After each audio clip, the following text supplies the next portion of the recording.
कचरे के अंदर हम क्यों रहेंगे? कचरा वो आपकी जमीन नहीं है, let me make it very clear, आपकी जमीन नहीं है वो। नहीं, हमारा घर है वहाँ पर। घर है तो ठीक है, घर तो बहुत दूर है वहाँ से। आपको घर सोच के लेना चाहिए, अगर आपको सोच विचार के लेना चाहिए। 1600 घरों का पूरा डंप कचरा जितना भी निकलता है वो सारा हमारे घर के सामने की जो नदी है वहाँ पे फेंका जा रहा है, इकट्ठा होता है, जलाया जाता है, जिसके धुएं से हम लोग बहुत परेशान हैं। नकटिया नदी के इस तरफ हम हैं और नकटिया नदी के उस तरफ आपका प्रोजेक्ट है। अगर हम कहीं ना कहीं पीड़ित हैं तो आप जो पैसा ले रहे हो, जो आप smart city clean Bareilly green Bareilly कर रहे हो, तो आने वाले टाइम में ये समस्या आपकी भी है। और बच्चे कहते हैं चलो यहाँ शिफ्ट करो मम्मी, कहीं और लो। अब ऐसे कैसे, जब घर लिया इतनी मुश्किल से EMI में हमने घर ले रखा है और अचानक से कैसे बदल दें? भाई बाकरगंज में लोग रहते हैं नहीं रहते, आप बताइए। गाजीपुर में रहते बाकरगंज में लोग रहते हैं या नहीं रहते हैं? हम यहाँ हम भी प्रयास कर रहे हैं सरकार के पार्ट साथ। टू पार्ट वन महानगर नहीं मानता, ये आप मानते हो, हम नहीं मानते। वो आपकी जमीन नहीं है, वो ओपन फील्ड बता दीजिए यहाँ पे। शासन प्रशासन से ये अनुरोध है कि इस कॉलोनी को नगर निगम में जल्दी से जल्दी लाया जाए, और जब तक नगर निगम में नहीं आता है तो नगर निगम से जो सुविधाएं हैं वो हम पेमेंट नगर निगम को कर देंगे, वो सुविधाएं हमको उपलब्ध करा दी जाए। आदाब, नमस्कार, मैं वसीम अख्तर और आप देख रहे हैं द लीडर हिंदी। चलिए आपको एक स्मार्ट सिटी की एक बड़ी समस्या से रूबरू कराने के लिए महानगर कॉलोनी लिए चलते हैं। ये कॉलोनी अगर हम मुख्यालय से दूरी की बात करें तो 8 किलोमीटर दूर है। इस कॉलोनी को अभी तक नगर निगम का हिस्सा नहीं बनाया जा सका है। अगर इस कॉलोनी में रहने वालों की बात करें तो ज़्यादातर रिटायर्ड ऑफिसर हैं और ये शहर की महंगी कॉलोनियों में से एक है। यहाँ की गंभीर समस्या ये है कि इस कॉलोनी का कूड़ा नकटिया नदी के किनारे जलाया जा रहा है, वहाँ पे डाला जा रहा है, अच्छा खासा ढेर लग चुका है और इस कॉलोनी को भी छोटा बाकरगंज कहा जाने लगा है, इसलिए कि कूड़े की समस्या यहाँ लगातार गंभीर हो रही है और इसका कोई समाधान नहीं निकल पा रहा है। कूड़े को लेकर कॉलोनी के अंदर घमासान है। अगर हम कॉलोनी को बताना चाहें किस जगह है तो पीलीभीत बाईपास से हम फन सिटी की तरफ जाएंगे तो फन सिटी से पहले ये कॉलोनी पड़ती है। महानगर इस कॉलोनी का नाम है। ये कॉलोनी एक ज़माने में शहर की सबसे अच्छी कॉलोनियों में से एक शुमार होती थी। उसके बाद जिस तरह से इसमें कूड़े की समस्या पैदा हुई, कॉलोनी को लेकर तमाम सवाल उठने लगे और कॉलोनी 2 हिस्सों में बढ़ गई। एक कॉलोनी का हिस्सा वो जो आगे लोग रहते हैं और एक वो जो पीछे रहते हैं। पीछे वाले इस वजह से परेशान है कि जो कूड़ा डंप किया जा रहा है वो पीछे के हिस्से में जो नकटिया नदी से जाकर मिलता है। जो धौरेरा माफी गांव का हिस्सा है, अभी भी यहाँ प्रधानी का चुनाव होता है। इसको शहर से महज 8 किलोमीटर दूरी पर होने के बावजूद नगर निगम में इसे क्यों शामिल नहीं किया जा सका है, ये बड़ा मामला है। और अगर इसके पीछे की अगर हम फिलहाल बात करें, ज़्यादा जानकारी नहीं दूंगा, लेकिन सिर्फ इतनी सी कि बसपा के सत्ता में रहते महानगर कॉलोनी को नगर निगम का हिस्सा बनाया जा रहा था, लेकिन उस वक्त के एक नेता चूंकि वहाँ प्रधानी के दावेदार थे, इसलिए उन्होंने कॉलोनी को नगर निगम का हिस्सा नहीं बनने दिया। उनके बाद 2 बार ये प्रस्ताव जा चुका है, लेकिन अभी भी किन्हीं कारणों से प्रस्ताव शासन में अटका हुआ है, मंजूर नहीं हो पाया है। यही वजह है कि कॉलोनी में कूड़े की समस्या गंभीर हो रही है। सबसे बड़ी बात यह है कि वहाँ कूड़ा जलाया जा रहा है क्योंकि ढेर लग रहा है। जाहिर सी बात है कि चूंकि नकटिया नदी है, ये पुरानी नदी है जो शहर से होकर गुजरती है। NGT और दूसरी तमाम बाधाओं के चलते कूड़े का ढेर को कम करने के लिए उसे जला दिया जाता है। ये एकदम नियमों का उल्लंघन है, ऐसा नहीं किया जा सकता। NGT के स्पष्ट निर्देश भी हैं, लेकिन फिर भी ऐसा हो रहा है। यही वजह है कि कॉलोनी के जो दूसरे छोर वाले लोग हैं वो सड़कों पर आ गए हैं। इस मामले की तह तक जाने के लिए हमने ग्राउंड रिपोर्ट की है। मेरे साथ अंश माथुर हैं जो मोहम्मद कैफ के साथ कॉलोनी का हाल जानकर आए हैं, लोगों से बात की है। हमने इस नतीजे पर पहुँचने की कोशिश की है कि कॉलोनी की समस्या सबके सामने आ चुकी है, इसका समाधान क्या हो सकता है। अंश, जिस तरह से लोगों से बातचीत की है वो एकदम साफ बोल रहे हैं, जो भी ऑन कैमरा बोले हैं। एक बड़ी बात ये भी आई है कि गुस्से में जो कॉलोनी के आगे रहने वाले हैं जिन्होंने RWA संस्था बना रखी है, उनमें से एक किसी पदाधिकारी का ये भी कहना था कि बाकरगंज में भी तो लोग रह रहे हैं, लेकिन बाकरगंज की और हम महानगर कॉलोनी की बात करें तो एक बड़ा उसमें गैप है। तो क्या जिस तरह से वहाँ पे समस्याएं हैं तो ये लगा कि जो बाकरगंज, छोटा बाकरगंज उसको कहा जा सकता है? जी बिल्कुल, जैसे ही कल हम लोग वहाँ पहुँचे तो एक दुर्गंध सी आना और वहाँ पर धुआं जो उठ रहा था तो वो हम लोगों को वहाँ पर खड़ा होने भी नहीं दे रहा था, क्योंकि कहीं ना कहीं हम लोगों को खास पड़ रहा था और जो मच्छर थे वो काफ़ी थे और बदबू इतनी कि अगर 10 से 15 मिनट वहाँ पर कोई अगर खड़ा हो रहा है तो उसको काफ़ी जो है दिक्कत का सामना वहाँ पर करना पड़ रहा था। बाकी हम लोग को चलने में, एक सांस लेने में भी अजीब सी बेचैनी सी भी वहाँ पर महसूस हुई।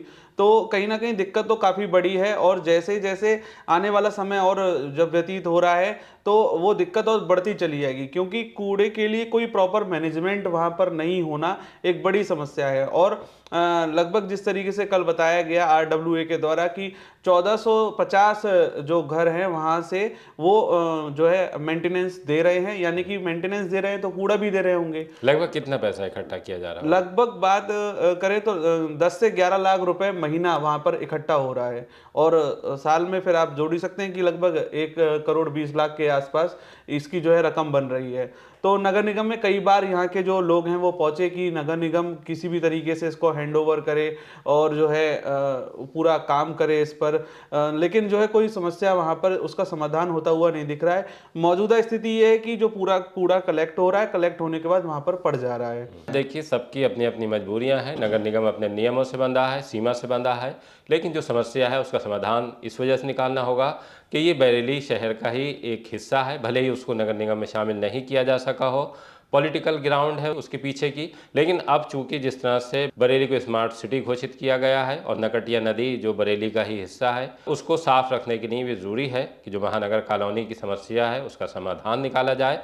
अब ज़्यादा कुछ नहीं कहते हुए हम आपको कॉलोनी में लिए चलते हैं, सुनवाते हैं कि RWA और जो कॉलोनी में पीछे के हिस्से में रहने वाले लोग हैं उनमें ज़्यादातर लोग दिल्ली और नोएडा से आकर बसे हैं, उनका छोटा बाकरगंज खड्ड बनने पर क्या कहना है और क्यों इतने गुस्से में हैं। इस वक्त मैं महानगर कॉलोनी में हूँ, और ये बरेली की सबसे पहली वो पॉश कॉलोनी है जहाँ पर VIP कल्चर जो यहाँ पर माना जाता था, और देखा जाता था कि काफ़ी स्वच्छ और सुंदर ये कॉलोनी होती थी। लेकिन हालत इतनी बुरी हो गई कि लोग जो यहाँ के हैं, जो यहाँ के रहने वाले हैं, वो अब बाहर निकल आए हैं, और बच्चे भी परेशान हैं। परेशान क्यों हैं यहाँ के लोगों से जानते हैं। जी, मेरा नाम मनीष द्विवेदी है और मैं महानगर कॉलोनी में रहता हूँ। और मेरा यहीं पे घर है, सामने ही है नदी के किनारे। और पिछले काफ़ी समय से हम लोग परेशान चल रहे हैं, क्योंकि महानगर के अंदर जो RWA ग्रुप है और जो यहाँ के प्रधान हैं, धोरेरा माफी के पूर्व प्रधान हैं, उससे पहले सतपाल जी भी रहे हैं। हर घर से यहाँ पर मेंटेनेंस का पैसा 700 रुपये के रूप में वसूला जाता है, जिसमें सफाई के वादा किया जाता है। लेकिन हम लोग के घर का यानी 1600 घरों का पूरा डंप कचड़ा जितना भी निकलता है वो सारा हमारे घर के सामने की जो नदी है वहाँ पे फेंका जा रहा है, इकट्ठा होता है, जलाया जाता है, जिसके धुएं से हम लोग बहुत परेशान हैं। और काफ़ी जानवर जो कि ख़त्म हो जाते हैं, आसपास के गाँव के भी, वो यहीं डाल दिए जाते हैं, तो उनको कुत्ते भी खींच खींच के आगे तक लेके जाते हैं। अच्छा, कूड़ा कलेक्शन करने का काम किसका है जो पूरी कॉलोनी से कूड़ा उठाते हैं? ये कूड़े कलेक्शन का काम यहाँ पर RWA संस्था है, जो कि अभी 3 साल पहले बनी है, वो लेती है। उससे पहले प्रधान की तरफ से आ रहा था कि वो घरों घरों से कूड़ा कलेक्ट करते थे और वो यहाँ पर डालने लगे। पहले तो ये कहा गया कि कहीं और डालेंगे, लेकिन सब यहाँ के डल के डेला पीर का जैसे डलाव घर है, बिल्कुल वैसे ही पारित करना चाहते इस एरिया को है। तो हमारी प्रशासन से भी यही अपील थी कि वो इस चीज़ को, इस पे संज्ञान ले, इस अच्छी कॉलोनी को कूड़ा घर न बनने दे, क्योंकि यहाँ पर हर तरीके का व्यक्ति रहता है। जी हाँ, मैं इतने दिनों से हम लोगों का ये यहाँ पर अभियान हम लोगों ने चला रखा है। जिस तरीके से आप कचरा देख रहे हो, स्मार्ट सिटी प्रोजेक्ट भी चल रहा है। मैंने सिटी मजिस्ट्रेट जी के यहाँ यही बात बोला था कि आप नकटिया नदी के इस तरफ हम हैं और नकटिया नदी के उस तरफ आपका प्रोजेक्ट है। अगर हम कहीं ना कहीं पीड़ित हैं तो आप जो पैसा ले रहे हो, जो आप smart city clean Bareilly green Bareilly कर रहे हो, तो आने वाले टाइम में ये समस्या आपकी भी है। सबसे बड़ी बात, नदियों पर इतना पैसा खर्च किया जा रहा है और हम भी शुल्क भी दे रहे हैं, हम अपनी संस्था को भी दे रहे हैं कि प्राइवेट संस्था है या नगर निगम में नहीं आता, लेकिन ये महानगर जो है बरेली शहर में तो आता है। नदी को तो आपको सेफ करना है। आज अधिकारियों ने विजिट किया, उन्होंने अपनी आंखों से देखा कि मतलब बहुत बुरी स्थिति में नदी पहुंच चुकी है। पॉल्यूशन की वजह से हमारे बच्चे, हम सब लोग, इवन हम लोगों को थोड़े दिन पहले कुछ घरों के लोगों को, बुजुर्गों को तो शिफ्ट करना पड़ा। बच्चे बीमार हैं, हम लोगों को अस्थमैटिक की जैसे ऐसा लग रहा प्रॉब्लम सी हो जाएगी। तो हम लोगों ने एक अभियान छेड़ा है कि जब तक यह पूरी तरीके से साफ नहीं हो जाएगा, हम अपनी लड़ाई लड़ते रहेंगे। क्योंकि बहुत से लोग पल्ला झाड़ ले रहे हैं, नगर निगम में नहीं, ग्राम पंचायत। अरे गांव भी इतने साफ सुथरे हैं, जितनी ये हालत हो रखी है कहीं ये गांव में भी देखने को नहीं मिल रही है। इतने बड़े बड़े प्रोजेक्ट हैं, कोई समझाने वाला नहीं, बताने वाला नहीं। जनप्रतिनिधि आते हैं लेकिन कभी मुझे नहीं लगता कि इस साइड में आकर के उन्होंने देखा होगा महानगर का एक हिस्सा या नदी इस तरीके से पड़ी हुई है। अच्छा, जैसे ये जो एरिया है ये पहले क्या था? क्या अभी इसमें ये पूरा झाड़ झंगाड़ हुआ है या पहले कोई पार्क वगैरह था? किसके लिए जमीन छूटी हुई है? यहाँ पे जब हमने जमीन ली थी, प्लॉट जब हमने बुक कराया था तो उन्होंने स्कूल बताया था हमसे। अच्छा, ये स्कूल के लिए हाँ, जगह है? स्कूल के लिए जगह है, वरना हम नोएडा से यहाँ क्यों बसते आके? कोई नोएडा से घर छोड़ के यहाँ आके बसेगा?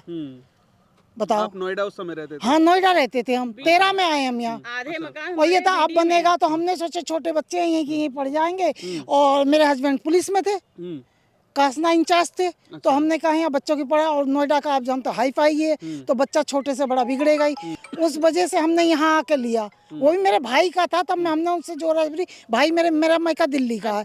बताओ दिल्ली नोएडा वाले यहाँ आके किस वजह से बसे कि बच्चों का भविष्य हो जाए। यानी पॉल्यूशन फ्री एक एरिया आपको? हाँ, बिल्कुल शांत वातावरण बच्चों की पढ़ाई के लिए।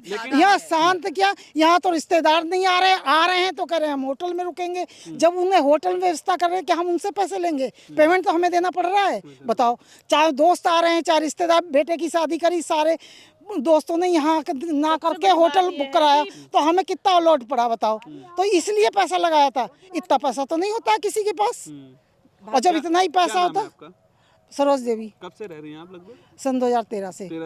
और सबसे बड़ी बात यह है कि छोटे छोटे बच्चे वो खांस रहे हैं, एडमिट हो रहे हैं, और ऊपर से कोर्ट के ऑर्डर हैं, हम भटक रहे हैं, अपने लिए लड़ रहे हैं। लोग कहते हैं जनता जागरूक नहीं है। भैया जनता जागरूक है, कोई तो जागरूक हो जाओ। पैसे भी दे रहे हैं, कचरा भी झेल रहे हैं, धुआं झेल रहे हैं, बीमारियां हम झेल रहे हैं। किसी को परवाह नहीं है कि रेसिडेंट कहाँ जाएंगे, हम लोग कहाँ जाएंगे। नगर निगम ग्राम पंचायत के चक्कर में कितनी जानों से खिलवाड़ करेंगे आप बताइए, कितने बच्चे बीमार। अभी उनको लेने का ढेर बिल्कुल लगा हुआ है। ये आप देख लीजिए, वहीं पे आग लगाई जाती है सारी, वहीं से आग लगाई जाती है और फिर वहीं पे कूड़ा बुझाने के लिए अपना टैंक भी भेजते हैं ये लोग। और ये रिकॉर्ड हमारे पास सब है, हम आपको उपलब्ध करवा देंगे। आप देख सकते हैं कैसे कूड़ा पड़ा हुआ है वहाँ पे, और अगर आप कहेंगे तो हम वहाँ पे भी आपको लेके दिखा देंगे कि गाय कैसे चरती हैं, से सब चरती हैं। नदी को नदी का नाम न कह के शायद हम ये कह दें ये हमारे यहाँ की नकटिया नदी है, जो कि अन्य जगहों पे भी निकलती है, लेकिन नकटिया नहीं, इसको तो कूड़ा नदी बना दिया है। ये यहाँ पर न जीव सुरक्षित है, न व्यक्ति, और नरकिया नदी है। नरकिया नदी इसलिए कहेंगे क्योंकि नरक है, नरक ही ऐसा हो सकता है। 70-80 लाख बीडीए को हम लोगों ने स्टैम्प ड्यूटी दी। आप कह रहे हो नगर निगम में नहीं, ग्राम पंचायत में, गाँव भी आपको ऐसे नहीं मिलेंगे। हम बीडीए को स्टैम्प ड्यूटी दे रहे हैं, अभी ना तो उन्हें नदी का होश, ना जनता का होश। हमारा कौन सुनेगा? ग्राम पंचायत, नगर पंचायत, हम इसमें थोड़ी नहीं फंसना है। नदी का हाल, नदी खत्म। अंडरग्राउंड जो वाटर होगा, जो हम पिएंगे वो जहरीला होगा। ये जो प्लास्टिक का धुआं है ये हमारे लंग्स में जा रहा है, ये हम झेल रहे हैं बहुत। अभी थोड़ी देर में आप खड़े नहीं हो सकते। डेंगू मलेरिया हुई, एक छोटी बच्ची एडमिट हुई, एक उधर वो लंग्स की वजह से आईसीयू में उनकी मदर अभी भी एडमिट है। बीच में हम लोगों को भी जाना पड़ा हॉस्पिटल, हम लोग भी परेशान, तब से हम लोगों ने स्टेप उठाया। को तो सामने रहते हैं, खिड़की दरवाजे बंद करके दिन में भी रहना पड़ता है। और हमारे तो इन-लॉज, मैं तो इन-लॉज को भी नहीं रख सकती। उनको दिवाली पे बुलाया तो वो बेचारे बीमार हो गए, मुझे दिवाली वाले दिन ही उनको एडमिट कराना पड़ा हॉस्पिटल में। तो बताइए हम कैसे रहें यहाँ? यहाँ स्वच्छता का कोई नाम नहीं है। प्लांटेशन करो, उसको उखाड़ के फेंक देते, कूड़े के लिए कोई निस्तारण नहीं है, जाल में से आती है और ऊपर जाल से आती है। अच्छा, हम यहाँ पे 2011 से आए हैं तो हम सब यही देख रहे हैं। और बच्चे कहते हैं चलो यहाँ शिफ्ट करो मम्मी, कहीं और लो। अब ऐसे कैसे, जब घर लिया इतनी मुश्किल से EMI में हमने घर ले रखा है, और अचानक से कैसे बदल दें? मतलब कहते हैं हमारे कोई फ्रेंड्स आते हैं, हमें शर्म आती है कि सारा कचरा फैला हुआ है, और धुआं तो जो अलग आ ही रहा है, धुएं से बापरे। मत दीजिए, उसमें तो maintenance is nothing Dwivedi. Maintenance कुछ नहीं है। मेंटेनेंस बंद कर दो, सड़े में रहने की आदत डालो। फिर कचरे के अंदर हम क्यों कचरा, वो आपकी जमीन नहीं है। लेट मी मेथड बैठते, आपकी जमीन नहीं है वो। नहीं, हमारा घर है वहाँ पर। घर है तो ठीक है, घर तो बहुत दूर है वहाँ से। घर सोच के लेना चाहिए। अगर आपको सोच विचार के लेना चाहिए। करते हैं आडोबी का विरोध। भाई बाकरगंज में लोग रहते हैं नहीं रहते? आप बताइए। गाजीपुर में रहते बाकरगंज में लोग रहते हैं या नहीं रहते हैं? इधर दिल्ली में इतना बड़ा वहाँ है तो क्या किया जा सकता है? सब रहते हैं। भाई सरकार भी प्रयास कर रही है कि वहाँ ना नहीं, हम यहाँ हम भी प्रयास कर रहे हैं सरकार के साथ। पार्ट 1 महानगर नहीं मानता, ये आप मानते हो। हम नहीं मानते। वो आपकी जमीन नहीं है, वो ओपन फील्ड बता दीजिए यहाँ पे, अपना ओपन फील्ड बताते हैं, वहाँ डलवा देते हैं। नहीं, आप तो मेरा नहीं है इसमें, इट्स ए महानगर colony, let me make it very clear. There is no differentiate between part 1 part 2. This is when you have come, that's why you started. ये तो प्रशासन कर लिया, करने दीजिए। कूड़ा वहाँ नहीं पड़ेगा। नहीं, पार्ट 1 पार्ट 2 है ही नहीं यहाँ पे, वो ओपन ग्राउंड है इसलिए पड़ रहा है। यदि यहाँ पे ओपन ग्राउंड होता यहाँ पे पड़ता। अगर कूड़ा नहीं पड़ेगा कितने कहाँ पड़ेगा ये भी तो बताना पड़ेगा। नदी का किनारा, नदी का किनारा नहीं है, नदी से बहुत पहले पड़ रहा है। बिल्डर की जमीन हो या प्रशासन की जमीन हो, मेरा कहना है फील्ड और भी पड़ी हुई है, वहाँ डालिए अगर आपको लगता है। हमारा ही एरिया क्यों? यहाँ भी है बिल्डर, यहीं हमारे घर के सामने कूड़ा हम नहीं चाहते, सिंपल। 6 महीने पहले पूरे दोरा रताम में सब में हुआ था, कहीं जमीन नहीं मिली, नहीं तो वहाँ बनने वाला था ढलाकर। जमीन नहीं मिल रही यहाँ पे, आज जमीन दिला दीजिए, पढ़ना शुरू हो जाएगा। तो आप क्या करोगे? सही आदमी होता कहीं तो जाना है ना, ये नहीं थे हम नहीं वहाँ पे हमारी चॉइस है डालने थी। ओपन ग्राउंड है इसलिए पड़ रहा है और वो डिस्पोजल हो रहा है, ऐसा नहीं है कि वहाँ पे पड़ा ही रहता है। यदि वहाँ पे 3 साल से पड़ता 8 फीट लंबा और 100 मीटर लंबा डंप हो जाता, वहाँ पे 1 मीटर भी डंप नहीं है। जब प्रशासन की तरफ से ऑलरेडी दिया हुआ है, नजर से कल मुलाकात हुई है, जिस दिन हमें आदेश मिल जाएगा यहाँ पे डालना शुरू कर दो, वहाँ पे शुरू हो जाएगा। हमारी तो इसमें जिद नहीं है, हमारी ये पार्टिकुलर जिद नहीं है, तो वहीं डालना है। जिस दिन हमें प्रशासन से मिल जाएगा वहाँ पे उस दिन डालना, और हमने पेमेंट पे भी एक्सेप्ट है, इतना पेमेंट देंगे हम डलवा दो, बस प्रशासन जहाँ बोलते हैं। इसका बिल भी देने को तैयार है, हमने ये पेशकश की है कि आप डंपिंग ग्राउंड में जो भी आपका बिल बनता हो, जो भी खर्चा वो हम देने को तैयार हैं, और हमको जगह दे दी जाए। तो वो कह रहे हैं कि जगह अभी है नहीं, उनकी अपनी मजबूरियाँ कुछ। मालती देवी। अच्छा मैम, जानना चाहेंगे कि RWA किस तरीके से हमारे यहाँ पूरा काम करता है, तमाम जो मैनेजमेंट है यहाँ पर? बेटा हर तरह का काम कर रहा है, लाइट का, पानी का, ये कूड़े का, नाली सफाई, टूट फूट हो पंप में, और पाइप कहीं फट गई, मतलब कि जितना हो सकता है RWA पूरी मेहनत कर रहा है। सिक्योरिटी तो सारी हमारी टीम जो है वो बहुत ही अच्छा काम कर रही है।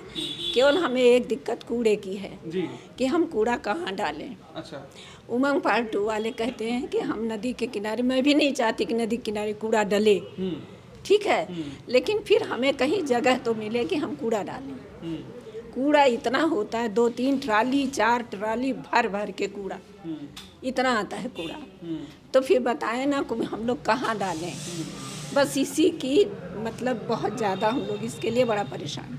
आज मैं दिन भर उमंग पार्ट 2 के जो लोग हैं, जो जिनको दिक्कत आ रही, हमें भी दिक्कत आ रही है, धूल है, मतलब क्या परेशानी हम लोग नहीं, राह वाले टीम हर जगह, जहाँ मैं कहती हूँ भैया यहाँ ये काम कर, देखो मैं खड़ी हूँ, आ जाओ, फटाक से ये लोग जाते हैं।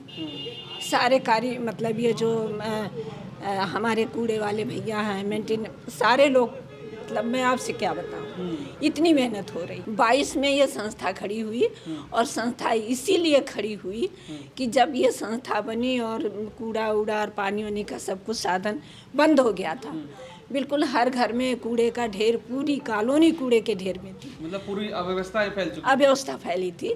तब ये संस्था बनी, हमारे सचिव जयंती जी ये तैयार हुए, डॉक्टर्स ने मिल के ये टीम बनाई, वो फाउंडर मेंबर कह लीजिए उनको, और 1 महीना तक इन लोगों ने, सब ने, जयंती जी ने, गौड़ साहब ने, हमने, डॉक्टर्स की टीम ने पैसा लगाया। अच्छा। अपना पैसा लगा के 1 महीना सफाई हुई। उसके बाद भाई चलो काम चल निकला, सारे कॉलोनी वाले साथ दिए, सब कहे कि हाँ ठीक है ये काम। कितने यहाँ पर घर होंगे, कितने परिवार रहते होंगे? बेटा रहते तो हैं 1400, मकान है 1700। अच्छा, रहते होंगे 1400। अच्छा। लेकिन मेंटेनेंस हमें लगता है कि 1450 के लोग देते हैं। हाँ, जयंती प्रसाद हूँ मैं, सचिव RWA। और कूड़ा निस्तारण का मसला जो है ये 2022 से ही हम शासन प्रशासन स्तर पर बराबर बात कर रहे हैं, और कहीं भी हमको ढलाव घर की स्थिति नहीं मिली है। और इस कॉलोनी को नगर निगम में लाने के लिए भी प्रस्ताव 2 बार जा चुका है, वो शासन स्तर पर अटका हुआ है। और हमारा शासन प्रशासन से ये अनुरोध है कि इस कॉलोनी को नगर निगम में जल्दी से जल्दी लाया जाए, और जब तक नगर निगम में नहीं आता है तो नगर निगम से जो सुविधाएं हैं वो हम पेमेंट नगर निगम को कर देंगे, वो सुविधाएं हमको उपलब्ध करा दी जाए। जैसे ढलाव घर हमको कोई भी एक आवंटित कर दिया जाए तो यहाँ से जितना जो कूड़ा निकलता है हम वहाँ उनके यहाँ भिजवा सकें या वो लोग उठवा लें। मेरा नाम R.K. गौड़ है। मैं आकाशवाणी दूरदर्शन से प्रोग्राम ऑफ से रिटायर हुआ हूँ। अब यहाँ 1600 लोग रहते हैं, एक से एक अधिकारी यहाँ पर मौजूद है। ये जितने भी यहाँ पे काम कर रहे हैं ये सब क्लास 1 के अधिकारी से रिटायर हुए हैं। केवल सेवा का शौक है, कोई किसी प्रकार का कोई मानदेय, किसी प्रकार की कोई सुविधा यहाँ पे नहीं है। और कुछ लोग केवल फ्री में चाहते हैं कि उनका कूड़ा भी उठे, उनकी नाली भी साफ़ हो, और केवल कितने रुपए में? 700 रुपये में। जो 5-6 चीज़ें हैं जो अभी मैडम ने बताई, केवल 700 रुपये में। आप ही बताएं, अगर मैं आपसे पूछना चाहता हूँ कि 700 रुपये बहुत हैं इन सारी सेवाओं के लिए, इतनी बड़ी कॉलोनी के लिए? तो हम तो ये चाहते हैं, क्या नाम है, कि हमारी जो समस्याएं हैं इस शासन स्तर तक पहुँचें, प्रशासनिक अधिकारी यहाँ पर मौजूद हैं उन तक पहुँचें, ताकि हमारा कुछ भला हो सके। हमारे यहाँ लोग घेराव करते रहते हैं आकर के। अब बताइए हम क्या करें? मामला कमिश्नर तक पहुंचा था। कमिश्नर के संज्ञान में आने के बाद उन्होंने समाधान की दिशा में कदम भी उठाए हैं। एक कमेटी बनी है जिसमें SDM सदर हैं, पॉल्यूशन बोर्ड के अधिकारी हैं। इनको मौका मुआयना करना है और उसका कोई ना कोई हल निकालने के लिए कह दिया गया है। अब हल क्या निकलेगा उसके लिए इंतज़ार कीजिए और देखते रहिए द लीडर हिंदी।